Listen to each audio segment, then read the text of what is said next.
لیکن 2 مسافر طیاروں کا گر جانا یہ معمولی بات نہیں ہے اسحاق ڈار صاحب۔ جی آپ بالکل بجا فرما رہے ہیں جی۔ میرے جذبات آپ کی طرح ایک پاکستانی ہونے کے ناطے اور ان تمام ان خاندانوں کے ساتھ مجھے اظہار ہمدردی ہے۔ میں بلکہ میری اپنی صبح میٹنگ تھی لاہور میں سارا دن، اور میں 8 بجے کی فلائٹ پہ لاہور جا رہا تھا، تو میں تو ابھی تک ریکنسائل نہیں کر پا رہا کہ 4 بجے وہاں ہم نے میاں نواز شریف صاحب کی میٹنگ کے بعد وہ وہاں اسی ایئرپورٹ سے گئے ہیں، اور پھر وہ موسم خراب تھا، میں جب واپس اسلام آباد جا رہا تھا مجھے 8 بجے فلائٹ لینی تھی دوبارہ آ کے، تو میں تو ابھی تک ریکنسائل نہیں کر پا رہا کہ ہو کیا گیا ہے۔ بس آپ سے گزارش صرف یہ ہے اسحاق ڈار صاحب، جو سلیم صاحب نے ابھی تھوڑی دیر پہلے ہم سے کہا ہے، شاید آپ نے بھی سماعت فرمایا ہو، ان کا کہنا یہ ہے کہ حکمرانوں تک میرا یہ میسج پہنچا دیں۔ ہم بھی آپ سے کہیں گے کہ آپ ان کے ظاہرے کے رابطے میں ہوتے ہیں، تو آپ یہ میسج پہنچا دیں، ہر جگہ کرپشن کر لیں، ہماری زندگیوں میں کرپشن نہ کریں، ہماری زندگیوں کے ساتھ نہ کھیلیں، ہمیں سانسیں ہم سے مت چھینیں۔ یہ سلیم صاحب نے کہا ہے، جن کا جمع سال بھتیجا اس حادثے میں مارا گیا ہے۔ اسحاق ڈار صاحب آپ بھی یہ بات شدت سے ہر فورم پر اٹھائیے گا۔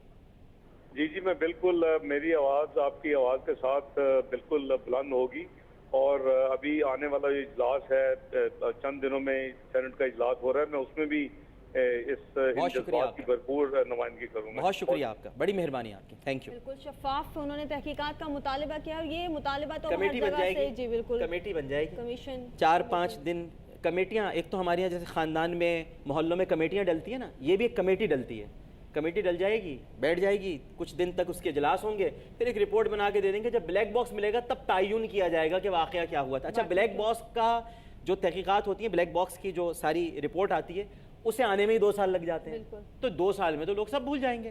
ایئر بلو کے ساتھ بھی تو یہ ہوا نا، 1.5-2 سال بعد بالکل سب بھول جائیں گے، لیکن ڈاکٹر صاحب جن کے لوگ اور جن کے پیارے، یاد دیکھیں آپ نے بھی بتایا نا کہ ایئر بلو کے جو لواحقین تھے وہ وہاں پہنچے، انہوں نے انہیں حوصلہ دیا۔ بالکل اسی طرح سے قمر عباس صاحب ہمارے ساتھ موجود ہیں، پیمز اسپتال کے باہر اس وقت موجود ہیں، اور بریگیڈیئر ریٹائرڈ جاوید اختر اور ان کی اہلیہ جاں بحق ہوئے ہیں۔ جاوید ملک اور ان کی اہلیہ اس سانحے میں جاں بحق ہوئے ہیں، بہت افسوسناک یہ واقعہ ہے، اور ان کے بردر ان لا ہیں قمر عباس صاحب جو کہ پیمز اسپتال کے باہر موجود ہیں، ان سے بھی ہم بات کریں گے، اور ہماری کوشش ہوگی کہ اس واقعے پر انہیں تسلی دے سکیں، اپنے کچھ الفاظ ہم ان کے ساتھ شیئر کر سکیں۔ جی قمر عباس صاحب آپ موجود ہیں اس وقت ہمارے ساتھ ٹیلی فون لائن پر۔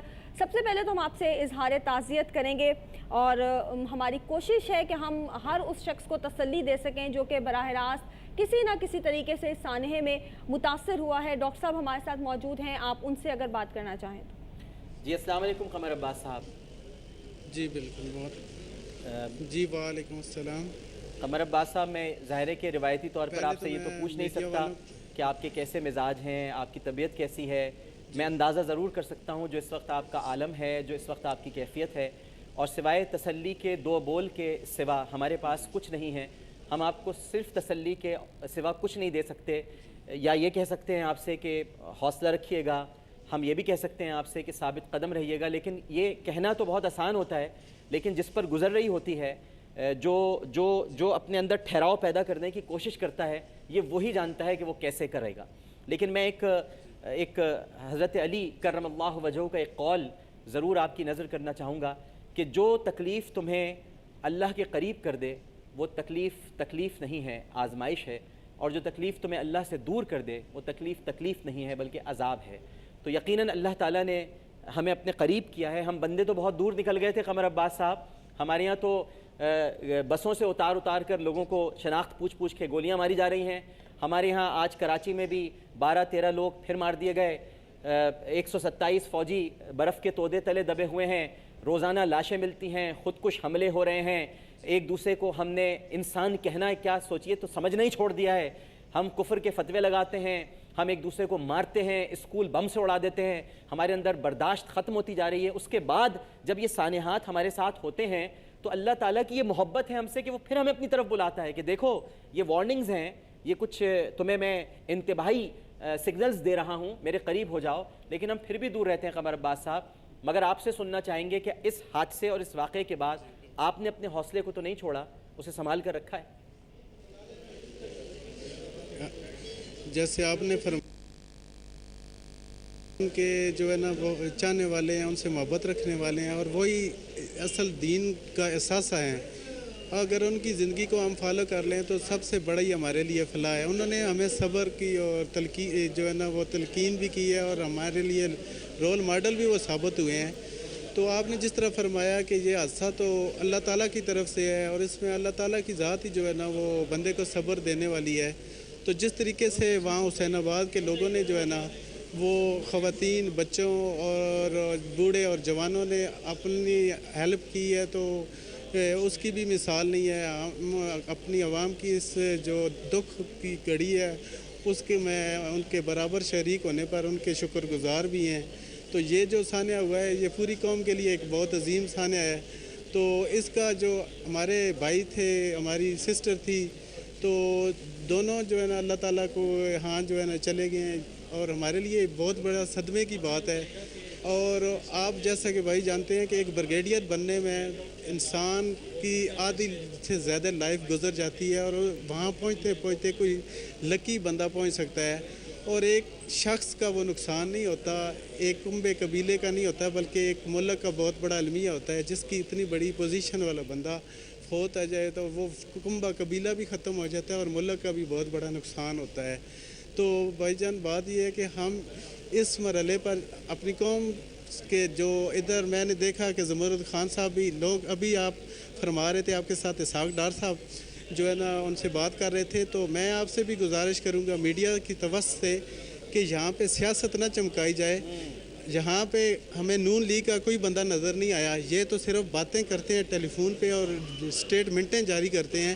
اگر آ کے یہاں پہ دیکھیں تو امدادی کیمپ جو ہے وہ پیپلز پارٹی کے لوگوں نے لگایا. زمرد خان ایسے کام کر رہا ہے کہ جیسے ایک عام ورکر کرتا ہے، ایک عام شخص کرتا ہے. تو ہم حکومت کو اس میں کیسے مورد الزام ٹھہرائیں؟ حکومت کا تو اس میں قصور نہیں ہے. حکومت کے کرندے تو یہاں پہ ان کے ورکر بیچارے آ کے تو ورکروں کی طرح کام کر رہے ہیں. ہر پہل اپنی جو ہے نا ہمیں مہیا کر رہے ہیں. جو کچھ ان سے بیچاروں سے ہو سکتا ہے وہ کر رہے ہیں. تو یہ جو میڈیا پہ آ کر بیان دے رہے ہیں تو یہ بیان بازی ہمارے جو ہے نا زخموں پہ نمک نہ چھڑکیں، بلکہ ریئلی ہماری ہمدردی کریں. یہ ٹیلی فون پہ ٹیلی ویژن پہ آ کر یہ صرف اسٹیٹمنٹیں نہ جاری کریں بلکہ عملی طور پہ کچھ کر کے دکھائیں.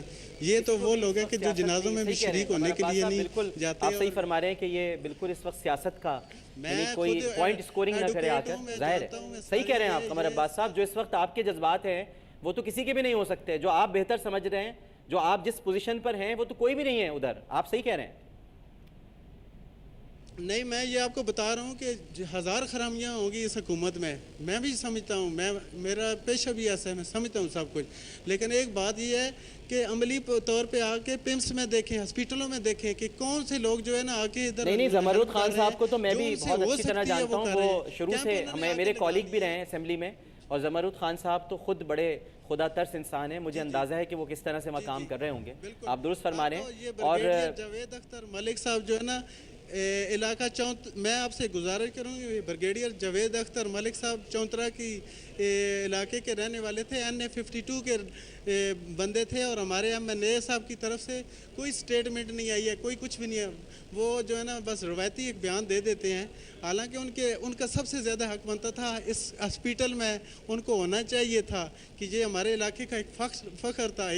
ہمارا ایک کسی ذاتی بندے کا نقصان نہیں ہوا بلکہ یہ پوری قوم کا نقصان ہے. صحیح بات ہے، بالکل صحیح. یہ سانحہ عظیم ہوا ہے، کوئی معمولی نہیں ہوا ہے. اس میں بڑی قیمتی جانیں جو ہے نا وہ جو ہے نا ضائع ہوئی ہیں. نہیں درست فرما رہے ہیں. اس وقت تو دکھ کی اس گھڑی میں قمر عباس صاحب سب کو آپ کے ساتھ کھڑا ہونا چاہیے. تمام جو شہداء ہیں ان کے لواحقین کے آنسو پوچھنے کے لیے ہر اس رہنما کو، ہر اس لیڈر کو جو دعوے دار ہے اس بات کا کہ جناب میں آپ کے غم میں شریک ہوں، آپ کے دکھ میں شریک ہوں، اسے آپ کے پاس ہی ہونا چاہیے آنسو پوچھنے کے لیے. ٹیلی فون پر یا صرف لفظوں کے ذریعے سے بات نہیں بنتی. آپ درست بات کہہ رہے ہیں. اور اس وقت آپ کی جو کیفیت ہے اور جو آپ کی حالت ہے وہ آپ ہی جان سکتے ہیں، کوئی اور نہیں جان سکتا. بہت شکریہ قمر عباس صاحب ہم سے بات کرنے کے